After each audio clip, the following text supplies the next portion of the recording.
नाना भाऊ या लाईनीसाठी बक्षीस झालं. त्यानंतरली त्याची होती त्यानंतरली आम्ही लावलेली माळा जोडायला गेली लावलेली माळा जोडायला गेली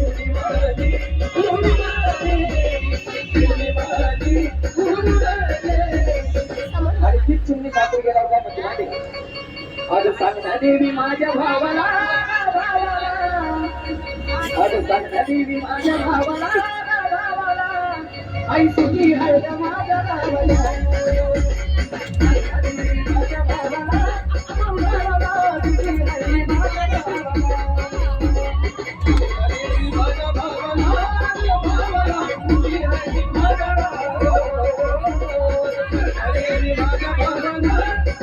Happy birthday.